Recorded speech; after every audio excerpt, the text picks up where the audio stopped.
Malo, malo, eres chico malo. ¿Qué vas a hacer cuando vengan por ti? Chico malo, chico malo. Bad boys, what you gonna do? What you gonna do when they come for you? Hablemos de algo que en México debería ser normal, pero casi siempre parece un milagro. Justicia. Porque seamos claros, lo que todos queremos es simple, que quien abuse del poder, robe o traicione desde un cargo público, pague con cárcel y regrese lo robado. Y sí, ha pasado, muy pocas veces, pero ha pasado. Hubo ocasiones donde ya sea por ajustes de cuentas o simple conveniencia política, la justicia, aunque sea por accidente, terminó haciendo lo correcto. Pero esas fueron excepciones, y eso no alcanza. Aquí lo que se exige es mucho más simple y mucho más incómodo para ellos. Nada de amparos, nada de cuentas desbloqueadas, nada de prisión cómoda en casa. Porque este país ya está harto de ver cómo los políticos cuando caen, el castigo se finge, se negocia en lo oscurito, pasan unos años en la sombra y después regresan como si nada. Puras simulaciones, puro circo, y de eso ya estamos cansados. Se exige que paguen, porque un político corrupto no debería tener refugio, y mucho menos un maldito fuero. Y no, eso no es venganza, es lo mínimo que se espera, un poco de justicia. Y hoy veremos a los políticos que sí llegaron, pero a la cárcel. Arrancamos con los más mediáticos. Vamos unidos, con la fuerza de los jóvenes. La flamante y renovada generación de gobernadores priistas, aquella que prometía renovación y terminó siendo conocida como el nuevo PRI, y sí, nuevo, pero en escándalos. Pero hubo un caso que explotó a nivel nacional y se volvió un símbolo de esa etapa, fue el de Javier Duarte de Ochoa, gobernador de Veracruz entre los años 2010 y 2016. Tener un Veracruz tan bonito como el de hoy representa un gran logro para mi gobierno. Durante su administración, el Estado no solo enfrentó problemas, vivió una crisis profunda, corrupción, inseguridad y un ambiente donde ejercer el periodismo se volvió una profesión muy peligrosa. A Duarte se le acusó de desvío de recursos, enriquecimiento ilícito y de montar una estructura completa para saquear dinero público, pero el escándalo no se quedó en cifras, tocó algo mucho más sensible. Uno de los episodios más indignantes fue el de los tratamientos médicos falsos. Denuncias señalaban que a niños con cáncer se les habrían suministrado sustancias que no correspondían a quimioterapia, era pura agua destilada, simulando tratamientos en lugar de combatir la enfermedad. Esto refleja exactamente la combinación de fraude, desvío de recursos y abuso de poder.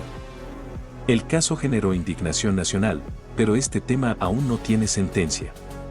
A esto se sumaron otros señalamientos aún más oscuros, versiones que hablaban de desapariciones de sus enemigos políticos. Estos eran arrojados desde helicópteros en zonas montañosas aisladas de la Sierra de Songolica. Sin embargo, nunca hubo una ubicación confirmada ni pruebas contundentes que sostuvieran estos hechos en tribunales. Y justamente ahí está lo inquietante, no saber si fue exageración o algo que simplemente nunca se pudo probar. Mientras tanto, el mecanismo financiero operaba con precisión. Se descubrió una red de empresas fantasma que recibían contratos públicos, simulaban servicios y desaparecían el dinero, especialmente en áreas como desarrollo social. Recursos destinados a la población que terminaban en otro lugar. Para 2016, la presión sobre él ya era insoportable. Aún así, encontró tiempo para pasar por la televisión, secarse las lágrimas con Loret de Mola y entregar su último chayote, todo con la esperanza de que Peña Nieto le tendiera la mano y suavizara su caída, pero nada de esto funcionó. Repito, el que nada debe, nada teme. ¿Va usted a huir? Por supuesto que no me quedo en Veracruz. Es Ni va a al huir, revés. ni se va a esconder. Es al revés. Es para dar la cara. Duarte desapareció el 20 de octubre y se convirtió en prófugo, buscado incluso por Interpol. Pero la huida terminó el 15 de abril de 2017, cuando Alex Huerta fue detenido en Guatemala y posteriormente trasladado a México. Duarte filtró un video diciendo que se entregaba voluntariamente, pero eso no suena a decisión, suena a rendición disfrazada. Si de verdad quisiera entregarse, lo haría en México, no escondido en otro país armando una narrativa. La realidad es simple, lo cercaron, le cerraron todos los caminos. Y cuando ya no tuvo salida, no se entregó, lo atraparon. Y entonces sacó la vieja confiable, decirse perseguido político. Y ojo, alguien así no cae solo. informar que en unos instantes más, de acuerdo al convenio establecido con el gobierno federal, seré detenido, me entrego. Y estoy seguro que así como grabó ese video, tiene cientos de evidencias y declaraciones en la que embarra a decenas de otros políticos y con eso pactó las condiciones de su caída. Lo más polémico vino después de enfrentar cargos por delincuencia organizada, que podían significar décadas en prisión. El caso se reclasificó a asociación delictuosa.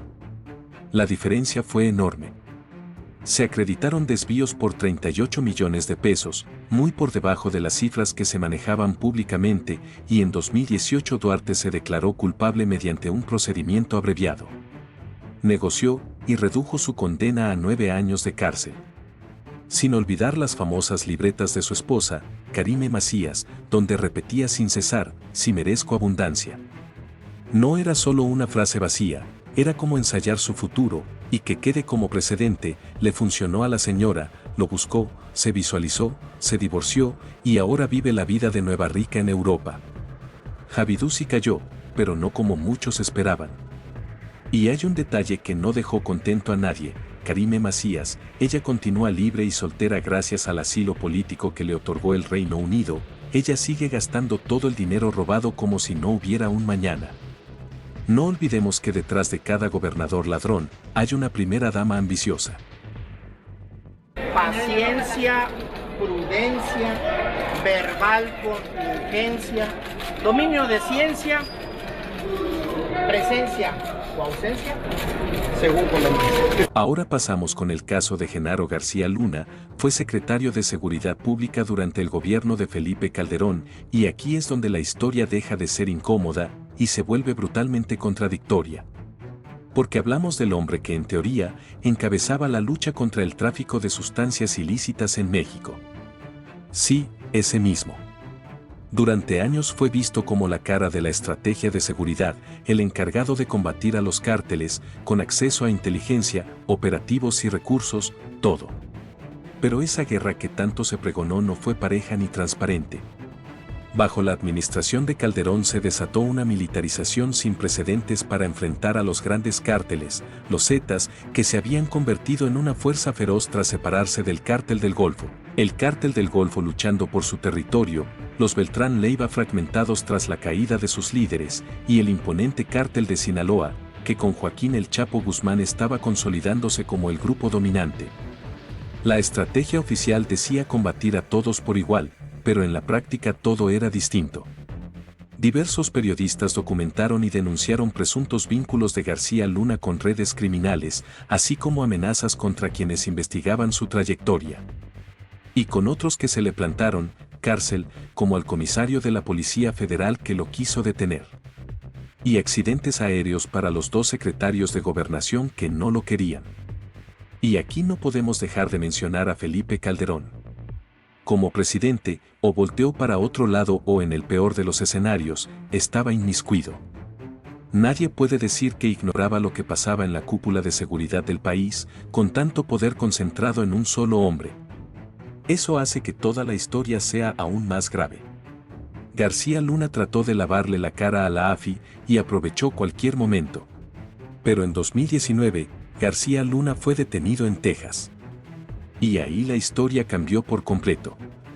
El gobierno de Estados Unidos lo acusó de conspiración por colaborar con los grupos criminales, aceptar sobornos del Cártel de Sinaloa a cambio de protección, facilitar información sobre investigaciones contra ese grupo, y asegurarle el paso seguro a toneladas de sustancias ilícitas.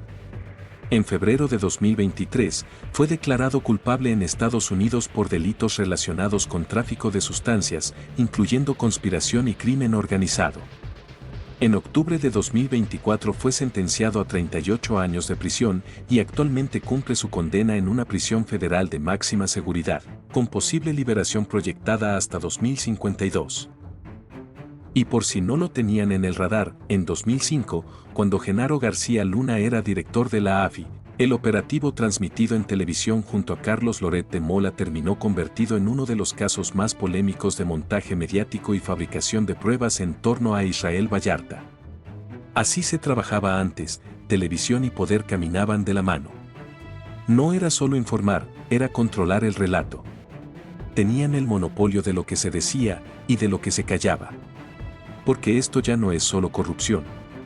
Esto es el sistema colapsando desde dentro. Y ya que estamos tocando fibras sensibles, les dejo esta imagen. Es una falta de respeto para un ciudadano que solo se piense que esto fue prefabricado. El proceso sigue con Tomás Yarrington, gobernador de Tamaulipas de 1999 a 2004. También de raíces priistas, y aquí la historia deja de ser turbia y se vuelve directamente oscura. Porque si hay un nombre que aparece una y otra vez cuando se habla de política mexicana y tráfico de sustancias ilícitas, es este. Tamaulipas, frontera directa con Estados Unidos, punto estratégico, territorio caliente. Y en esos años, un cártel operaba prácticamente sin límites. Hacían lo que querían, cuando querían. Las acusaciones contra Yarrington estallaron con fuerza, cuando un testigo protegido de la DEA lo señaló directamente, lavado de dinero para el crimen organizado. También fue vinculado, entre señalamientos y versiones, con la muerte de Rodolfo Torre Cantú, candidato a gobernador de Tamaulipas, un caso que sacudió al país. Uno de los episodios más inquietantes fue el del empresario Alfonso Peña Argüelles. Su cuerpo apareció abandonado en Nuevo Laredo, con un mensaje que señalaba que su propio hermano había lavado dinero para Yarrington. Mensajes, acusaciones cruzadas y un nombre que siempre aparecía en el fondo. El 12 de mayo de 2012, Estados Unidos pasó de observar a actuar. Desde San Antonio, Texas, comenzaron procesos para confiscar propiedades vinculadas a Yarrington, sospechosas de haber sido compradas con dinero del tráfico de sustancias. Pasaron años hasta que el 9 de abril de 2017, Yarrington fue detenido en Florencia, Italia, y extraditado a Estados Unidos en abril de 2018, donde fue sentenciado a 9 años por lavado de dinero y corrupción. Fue liberado en julio de 2024 y deportado a México en abril de 2025.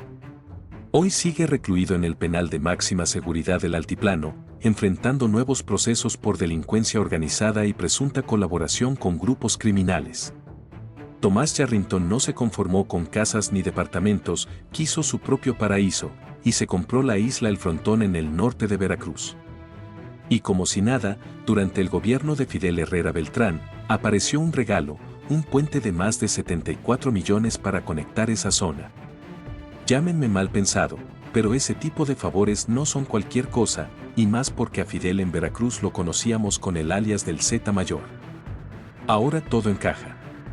Pero al final, esa ambición dejó demasiadas huellas, y fue justamente eso lo que terminó por hundirlo ante la justicia mexicana. Y combatir frontalmente la delincuencia, sobre todo la delincuencia organizada.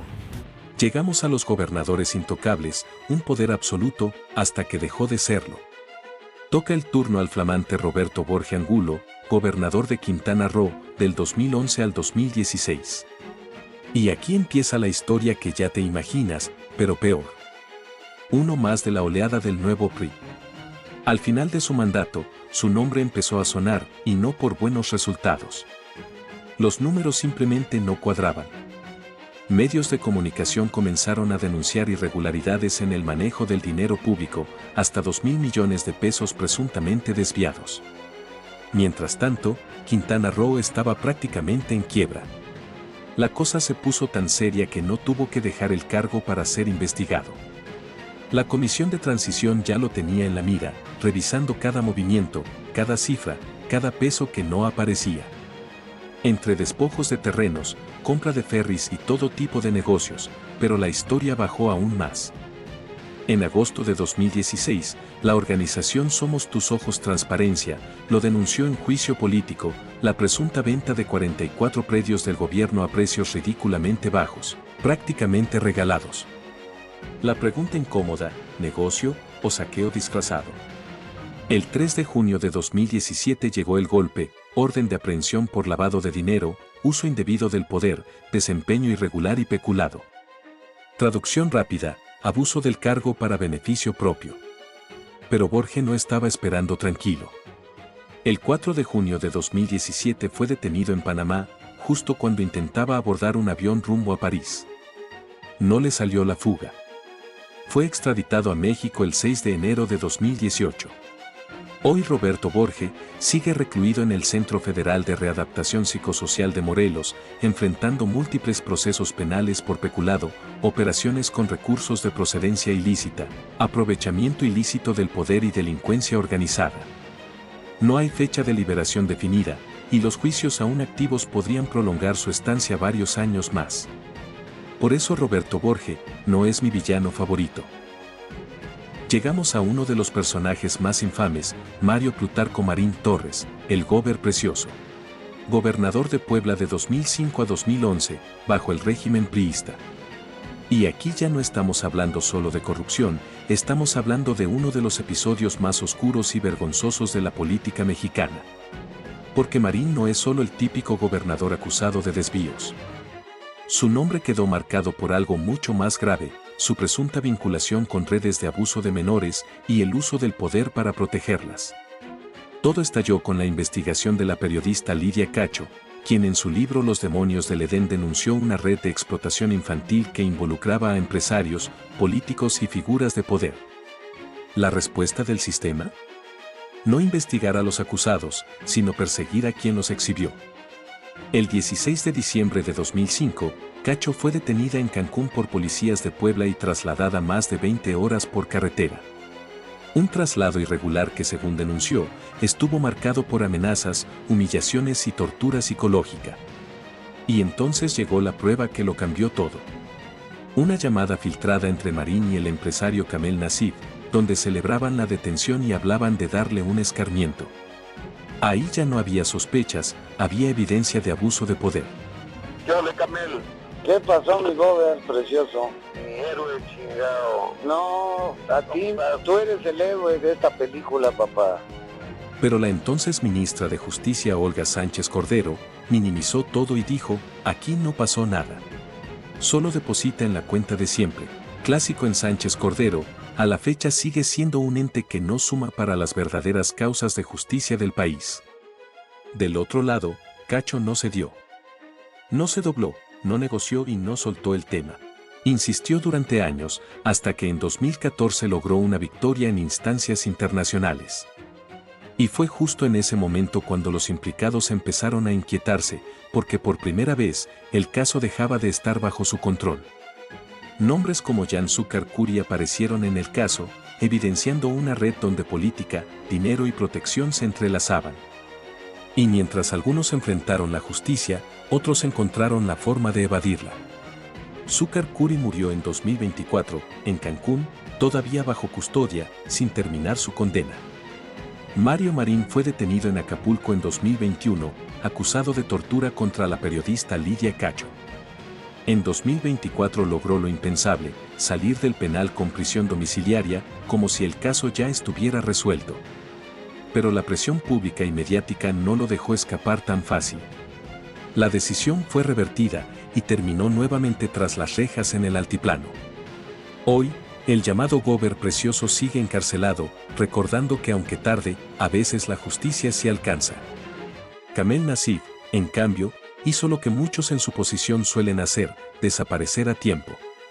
Huyó y se refugió en el Líbano durante años, mientras en México los cargos en su contra se iban desmoronando, entre tecnicismos y decisiones más que convenientes. Hoy, entre rumores y versiones que incomodan, se dice que ha vuelto a Puebla, blindado con amparos y moviendo influencias, intentando, una vez más, sacar del problema a su Gober Precioso. Al final, entre amparos, tribunales y decisiones legales, este tema seguirá cambiando de estatus, ya que ese ser inmundo sigue moviendo algunas redes de poder, y no dudo que lo liberen en unos pocos años. Porque en México, a veces no necesitas escapar, solo el tiempo, los contactos y el dinero suficiente. Aquí vemos como uno de los casos más indignantes del país, terminó diluyéndose, sin resolver de fondo su verdadero problema. Y ahí queda la lección incómoda, sobran floreros como Olga Sánchez Cordero, y siguen faltando voces como Lidia Cacho. Pues ya ayer le acabé de dar un pinche coscorrón a esta vieja cabrón, le dije que aquí en Puebla se respeta la ley, y aquí no hay impunidad, y que aquí quien comete un delito se llama delincuente. Pasamos a César Duarte Jaques, fue gobernador de Chihuahua del 2010 al 2016, de sangre priista. Y aquí entramos a otro nivel, porque este caso no solo habla de corrupción, habla de cómo se puede comprometer el futuro de todo un estado.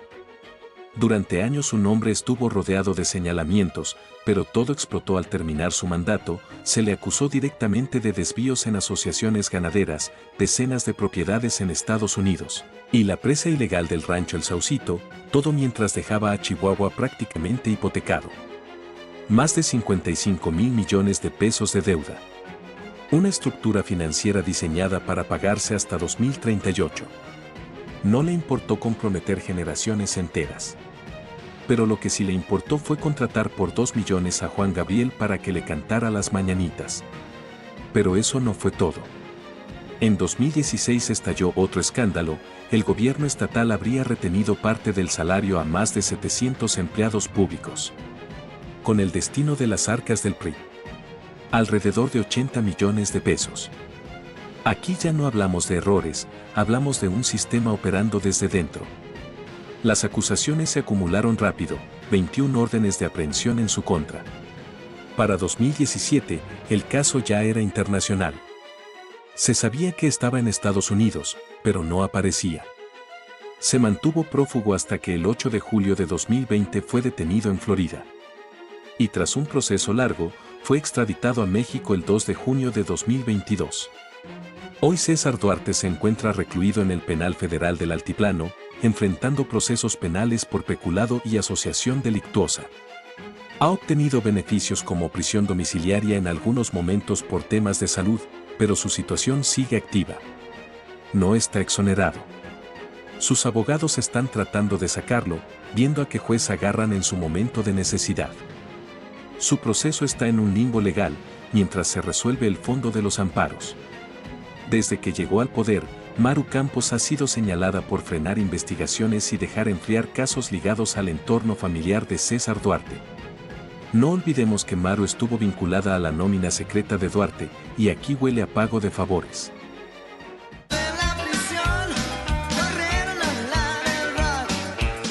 Damos paso a otro flamante priista, Roberto Sandoval. No era un político menor, era gobernador de Nayarit, de 2011 a 2017. Y como muchos en esta lista, parecía intocable. Pero algo empezó a romperse cuando dejó el poder. Demasiado dinero, demasiadas propiedades, demasiadas preguntas sin respuesta. Porque según las investigaciones, no se trataba de corrupción común.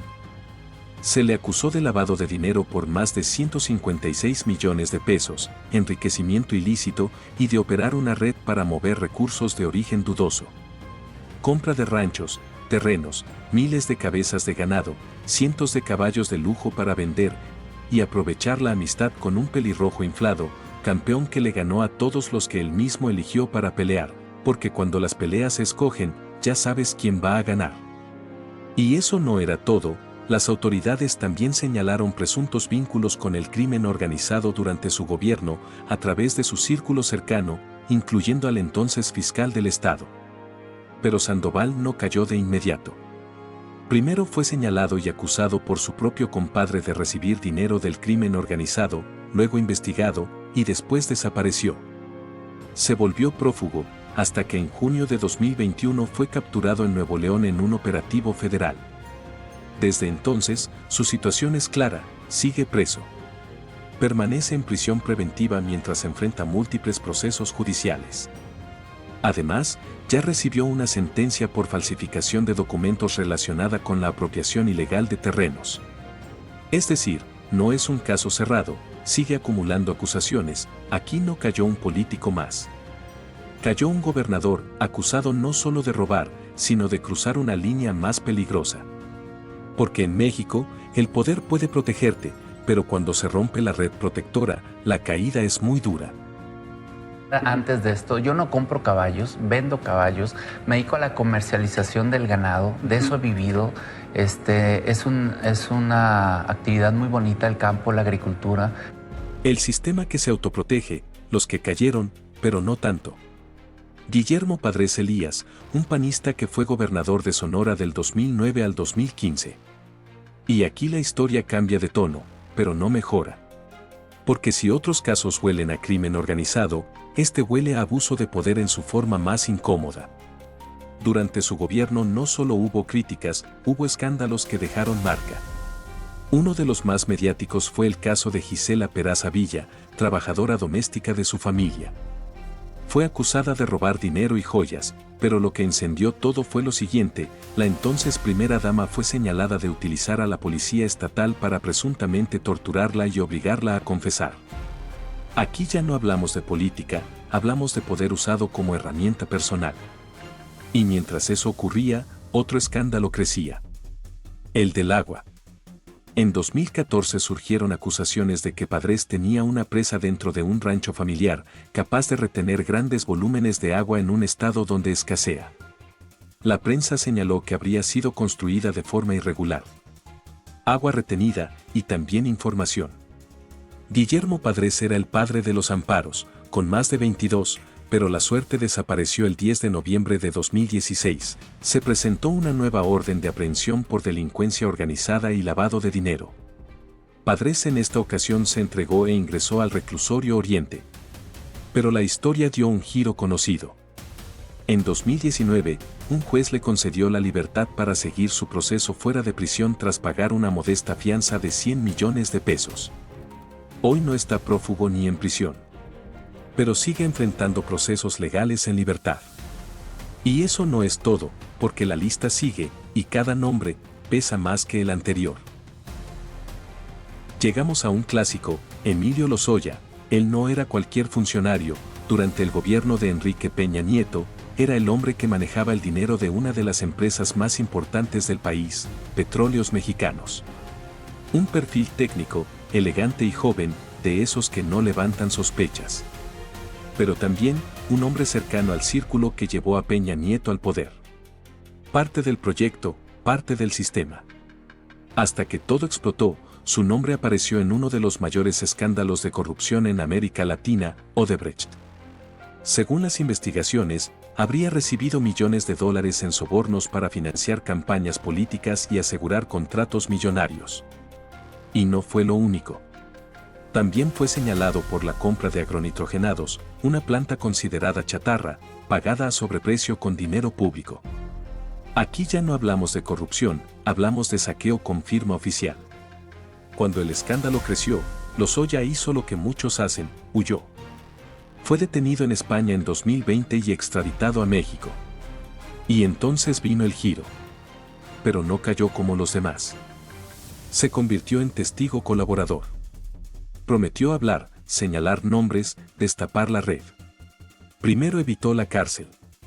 Luego, en 2021, fue enviado a prisión preventiva, pero hoy, la historia volvió a cambiar. Desde 2024, Lozoya está fuera de prisión. Lleva brazalete electrónico, no puede salir del país y sigue enfrentando cargos por lavado de dinero, cohecho y asociación delictuosa, sin sentencia definitiva. No está preso, pero tampoco libre. No fue absuelto, pero tampoco condenado.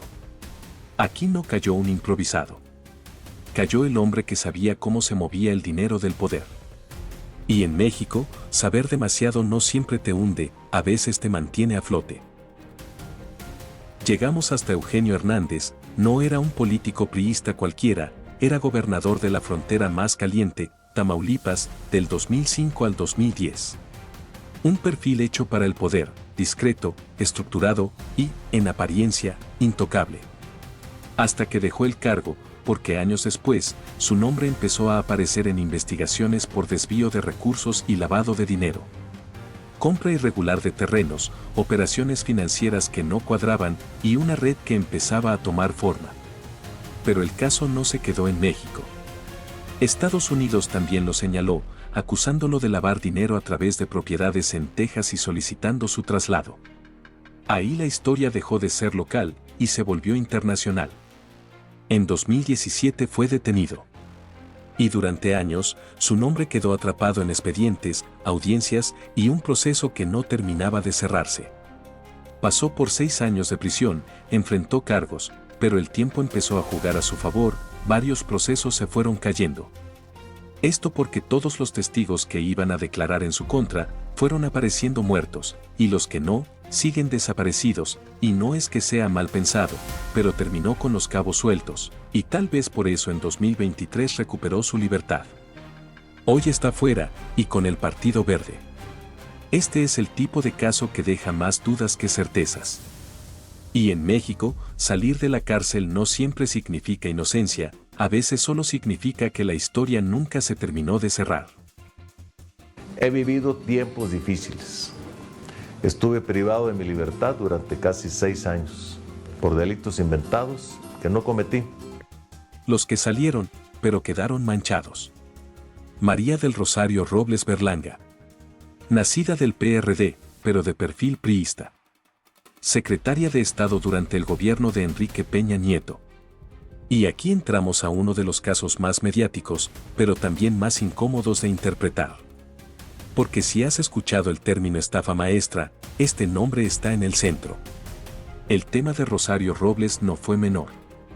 Pasó por Desarrollo Social y Desarrollo Agrario, dos de las dependencias donde se maneja dinero público destinado en teoría a quienes más lo necesitan. Pero según las investigaciones, el esquema era otro. Una red donde dependencias y universidades firmaban convenios, simulaban servicios y el dinero simplemente desaparecía. Legal en apariencia, irregular en el fondo. La cifra que encendió todo, más de 7.600 millones de pesos desviados en total. Pero aquí viene el giro. A Robles no se le acusó de robar directamente. Se le acusó de no evitar el desvío teniendo la responsabilidad de hacerlo. Y eso cambia todo. En 2019 fue detenida y enviada a prisión preventiva. Porque este caso dejó de ser solo legal y se volvió político. Y el final, todavía más incómodo. En 2022 salió de prisión. Y en 2023 fue absuelta del delito de ejercicio indebido del servicio público. Sí, después de años en la cárcel, el caso se cayó. Hoy no tiene condena. Y eso deja una pregunta que incomoda a todos, ¿culpable o un caso mal construido? Porque aquí no hubo negociación, hubo prisión y después absolución. Y eso, en México, dice más del sistema que de la persona. Pero aquí te informo qué pasó, el dinero sí se desvió. Salió de programas sociales destinados a los más pobres y simplemente desapareció. Pero la pregunta clave no es esa, sino a dónde se fue. Investigaciones y testimonios, como los de Emilio Cebadúa, apuntan a un destino incómodo: campañas, compra de votos, operación electoral, dinero público convertido en poder político. Se ha señalado especialmente su posible uso en la elección del Estado de México en 2017, donde ganó Alfredo del Mazo Maza. No hay una sentencia que lo pruebe completamente, pero las piezas encajan. Y entonces vino el giro. Rosario Robles Berlanga pasó de decir que era víctima y perseguida política a buscar ser testigo colaborador.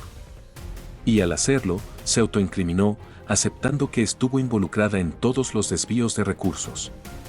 No por arrepentimiento, sino como una jugada para reducir su caída señalando a otros. Pero un par de años después, el Poder Judicial la dejó libre, concluyó que no había elementos suficientes para condenarla. Para mí, todavía tenía suficiente dinero para comprar voluntades. No sé, ustedes comenten. Pero espérate, porque esto ya es tragicomedia. Recientemente reapareció de regreso en la política, y no con cualquiera, lo hizo junto con Alejandro Moreno Cárdenas. Ella necesitaba volver, y él necesitaba a alguien que supiera operar estafas para su robo final. La redención no limpia, solo te consigue contactos de moral cuestionable. Se juntó el hambre con las ganas de comer, y el resultado ya lo conocemos. Robles es una mujer valiente, es una mujer honesta, es una mujer íntegra y es una mujer que estará aquí para luchar juntos, para defender a México. Pasamos a ver el caso de Andrés Granier. No era un improvisado, fue gobernador priista de Tabasco del 2007 al 2012. Pero su nombre no se hizo famoso por su gestión, sino por el escándalo. Cuando dejó el poder, lo que salió fue brutal: audios filtrados, lujo excesivo, y esa frase donde presumía millones como si nada. Las autoridades lo acusaron de peculado y defraudación fiscal por el desvío de miles de millones del erario. No era un error, era un esquema. En 2013 fue detenido. Y a diferencia de muchos, sí pisó la cárcel. Pasó años enfrentando procesos federales y estatales. Todo apuntaba a un caso sólido. Pero entonces vino el giro. Con el tiempo, varios cargos comenzaron a caerse, falta de pruebas, errores legales, procesos mal integrados, lo que parecía un golpe contundente, se fue desmoronando, hasta que en 2019 fue liberado. Hoy está libre. Y su historia resume perfectamente cómo funciona esto: empieza con escándalo, sigue con cárcel y termina en libertad. Porque en México, no siempre gana la justicia, a veces gana el tiempo. Ahora nos toca hablar de Rodrigo Medina. A sus 37 años fue gobernador de Nuevo León del 2009 al 2015, un perfil joven en ascenso del PRI, con todo para consolidarse. Hasta que terminó su mandato. Porque poco después, su nombre apareció en uno de los casos más polémicos del estado, el caso Kia. La llegada de la automotriz prometía inversión y empleo, pero detrás, según las investigaciones, hubo incentivos excesivos y condiciones irregulares que afectaron gravemente las finanzas públicas. No era solo una mala negociación, era un posible daño millonario. La acusación formal en su contra vino principalmente de la Fiscalía Anticorrupción de Nuevo León, en coordinación con la Contraloría Estatal y, de forma indirecta, el Poder Judicial local, que validó la detención por presunto daño al erario. En 2017 fue detenido. Y parecía que la historia seguiría el mismo guión: caída, proceso, cárcel. Pero no, salió en cuestión de horas, amparos, decisiones judiciales y un caso que empezó a desmoronarse casi de inmediato. Con el tiempo, los cargos se debilitaron y nunca llegó una sentencia firme. Hoy está libre, y su historia deja esa sensación incómoda: hubo acusaciones, hubo detención, pero no hubo consecuencias reales. Porque en México, caer no siempre significa hundirse. A veces, solo es una tarde perdida. Ya que estamos en Nuevo León, aprovechemos para hablar de Jaime Rodríguez. Él no era un político tradicional. Era el Bronco, el primer gobernador independiente en la historia moderna de México. Gobernó de 2015 a 2021 y llegó con un discurso claro: combatir la corrupción. Pero la historia dio la vuelta. Después de dejar el cargo, su nombre apareció en investigaciones por delitos electorales, el famoso caso de las broncofirmas. Según las autoridades, durante su campaña presidencial de 2018, se habrían recolectado firmas de manera irregular, usando recursos públicos y personal del gobierno, el aparato del Estado trabajando para una campaña. Lo denunció su sucesor en el cargo, Samuel García, quien presentó la denuncia ante la Fiscalía Especializada en Delitos Electorales. Su acusación llevó a que se emitiera una orden de aprehensión, y en marzo de 2022, el hombre que prometía justicia terminó esposado y trasladado a un penal en Nuevo León. Pero aquí viene el giro: días después, un juez determinó que su detención fue indebida y ordenó su liberación. Hoy su estatus es claro: está libre, sin sentencia firme. Aquel que llegó prometiendo castigar a los corruptos, terminó acusado de usar el poder para beneficiarse. Y para su fortuna no presentó la iniciativa al Congreso. Yo presentaré una iniciativa al Congreso, a ver si los diputados de ellos se atreven a aprobarla. Necesitamos mocharle la mano al que robe en el servicio público. Los viejos fantasmas del poder, el origen del sistema. Raúl Salinas de Gortari, y sí, el apellido pesa. Porque cuando escuchas Salinas inevitablemente piensas en Carlos Salinas de Gortari. Pero esta historia no es del presidente, es de su hermano. Y también, de uno de los casos más infames de la política mexicana. Durante años, Raúl fue señalado por corrupción, enriquecimiento inexplicable y vínculos con escándalos que sacudieron al país. Uno de los más polémicos, y menos recordados, ocurrió al frente de Conasupo, donde se le acusó de comprar grandes cantidades de leche contaminada, incluso con niveles de radiactividad.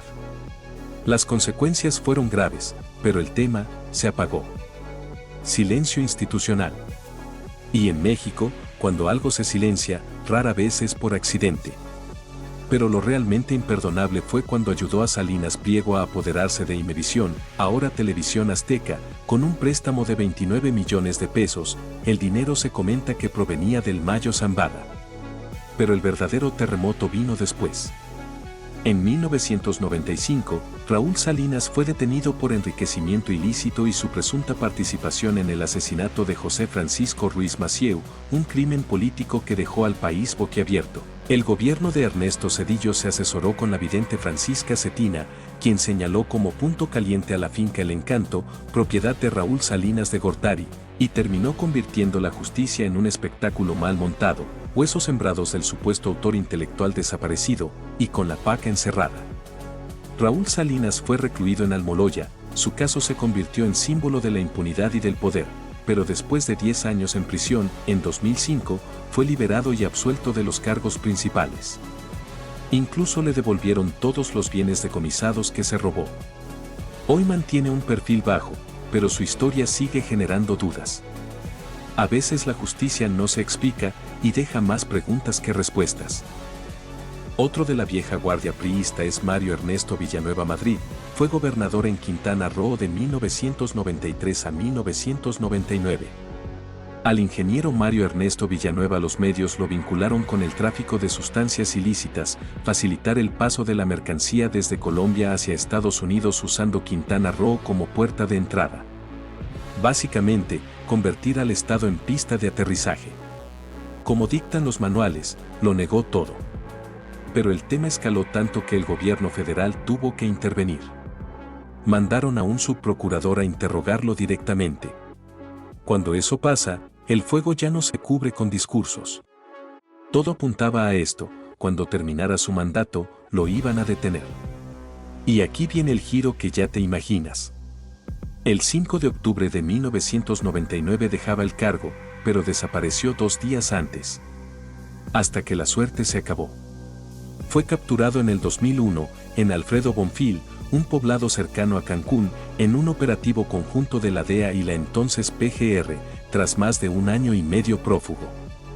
Estados Unidos no lo dejó ir, lo acusaron de recibir hasta $500,000 por cargamento, simplemente por no interferir, por dejar hacer. En 2010 admitió ante cortes estadounidenses que había lavado dinero para grupos de la delincuencia organizada. Pasó un tiempo preso en tierras americanas, pero años después lo repatriaron a México, para ser exactos, el 18 de enero de 2017. Todavía arrastra procesos abiertos, aunque su presencia ya no es en una cárcel tradicional. Años de amparos y beneficios legales por salud y edad lo llevaron desde el 2020 a cumplir prisión domiciliaria en Chetumal. Parece que no todo le sale tan chueco. Hoy Villanueva, con 77 años, sigue publicando mensajes en sus redes sociales, intentando contar su versión. Pasamos a Dante Delgado, es una figura histórica de lo que hoy es Movimiento Ciudadano. Pero su trayectoria tiene un capítulo turbulento que pocos recuerdan sin levantar cejas y sospechas. En 1988, cuando Fernando Gutiérrez Barrios dejó la gubernatura para incorporarse al gabinete de Carlos Salinas de Gortari, Dante fue designado como el sustituto. Pero 2 años después de terminar su encomienda, en 1994 fue acusado por presunto desvío de 450 millones de pesos y pasó 1 año y 3 meses en prisión, encarcelado en el penal de Pacho Viejo en Coatepec. Delgado siempre sostuvo que su detención fue un exceso político, producto de confrontaciones con el gobierno de entonces. Con el tiempo fue absuelto de todos los cargos y hasta ganó una demanda por daño moral contra el Estado. Hoy sigue vivo y activo en la política nacional.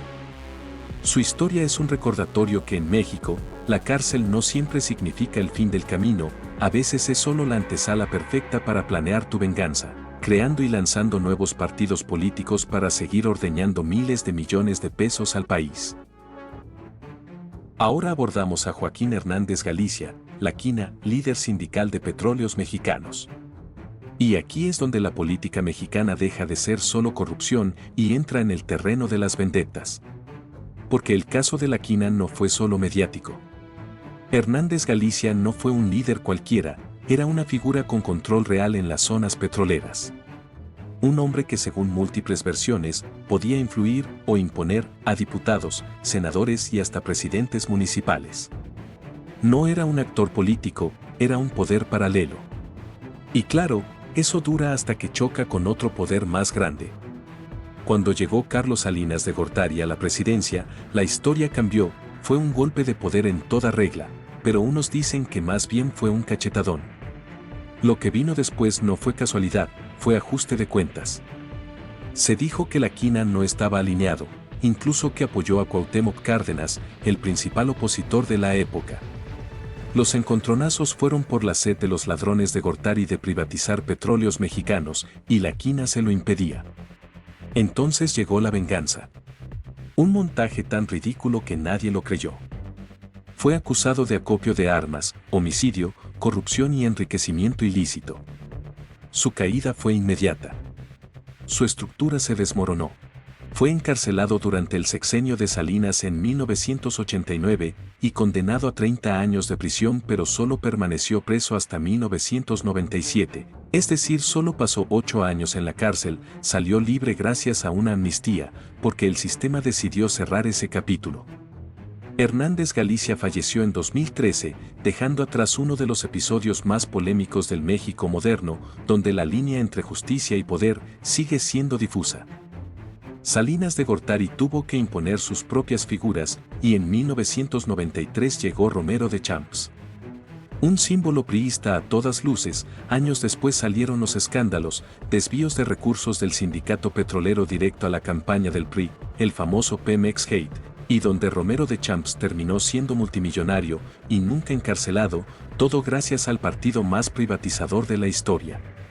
Porque en este país, no siempre cae el que debe. A veces, cae el que estorba. Salinas vendió el país totalmente, con la famosa palabra de privatización, vendió todo el país. Es traidor a la patria. Los traidores a la patria no se perdonan, se fusilan. De que Salinas ya por poco privatiza los tacos y los tamales, ¿verdad? El caso más polémico, el personaje que divide opiniones. Elba Ester Gordillo Morales, la maestra. Priista de cepa, luego aliada del PAN, pero siempre cerca del poder real. No hablamos de una política cualquiera. Hablamos de quien entendió antes que muchos cómo funciona el poder en México y lo explotó como pocos. Control sindical absoluto, más de 1,5 millones de maestros bajo su influencia. Su trabajo era controlarlos y usarlos, para ello empleó la técnica de zanahoria o garrote, y a los maestros disidentes simplemente los mandaba a quitar del camino o algo peor. Eso no es educación, eso es territorio, votos y poder. Sobrevivió a todos. PRI, PAN, daba igual. Negociaba, presionaba, pactaba. Su ascenso fue impulsado desde el poder presidencial de Carlos Salinas en la reacomodación de sindicatos. Quitar a los incómodos, poner a los leales. Con Zedillo tuvo tensiones, pero lo controló gracias a sus habilidades etéreas. La clave con Fox fue Marta Sagún, le enseñó a hacer los rituales adecuados para tener dominado a su hombre, y con Calderón, operó estratégicamente, poca ideología, pero total funcionalidad. Aquí el enriquecimiento fue descarado. Pero todo poder tiene fecha de caducidad. En 2012 Peña Nieto llega con la reforma educativa y un problema evidente, el sindicato ya tenía dueña. Pero Peña tenía como objetivo desactivar su influencia y permitir que la reforma educativa avanzara sin resistencia. El 26 de febrero de 2013, Gordillo fue detenida antes de descender de un jet privado en Toluca, regresaba desde San Diego, sin saber que ese viaje marcaría su caída. Hubo acusaciones de lavado de dinero y delincuencia organizada. La cifra, más de 2,000 millones de pesos presuntamente desviados. La caída fue mediática, inmediata y espectacular. Pasó años en prisión y después arresto domiciliario por salud. Agosto de 2018, un tribunal la deja libre. No cumplió condena, sino que el caso se desploma por falta de pruebas bien armadas. Desde entonces, Gordillo busca regresar al ámbito magisterial, pero después del manejo poco claro de las cuotas sindicales para su enriquecimiento personal durante décadas, los excesos y vida de lujo que se daba a costa de ellos, dudo mucho que el sindicato la quiera de vuelta. según documentos notariales, la madre de Elba Ester Gordillo, una maestra rural, no solo le heredó recuerdos, le dejó una fortuna valuada en más de 373 millones de pesos. Y seamos claros, no hay nadie que se lo crea. La maestra es el reflejo incómodo de un sistema donde la justicia baila al compás del poder. Me podría ir mañana, pero me voy a ir cuando los maestros quieran que me vaya. En México la justicia no siempre llega pareja, a veces la cárcel no castiga delitos, solo ajusta agendas, y a veces quien cae, solo está haciendo espacio para que otros jueguen. Algunos desaparecen, otros siguen intactos, caminando con poder e influencia. La pregunta no es si hubo castigo, sino si hubo justicia o solo conveniencia. Porque cuando el castigo depende del contexto político, deja de ser justicia y se convierte en mensaje, roba lo que quieras hasta que ya no nos seas útil. Y aquí pido un aplauso para aquellos jueces, fiscalías y el aparato que entre expedientes mal armados, omisiones casuales y tiempos mal manejados, terminan dejando en libertad a los criminales de cuello blanco, porque al final, parece que siempre les llegan al precio. Porque en este país no es que no haya delitos, es que hay una eficiencia casi perfecta para que no pase absolutamente nada. Si nunca has comentado, este es el mejor momento. Quiero saber si también quieres que los presidentes sean juzgados, o si algún gobernador o dirigente actual debería serlo. Lo que piensas es muy importante que se diga. O si crees que algunos de los personajes presentados realmente fueron víctimas políticas. Para seguir pasando un buen rato, hazlo con el mejor café veracruzano, porque con Cafelino, esto ya sería alta gama. Escanea el código o busca el link en la descripción, te atiendo personalmente y de paso apoyas al canal porque tú puedes ayudar financiando a revelar las verdades más incómodas. Deja en los comentarios si quieres que hablemos de algún otro finísimo personaje, nos vemos en el siguiente viaje de Profelino.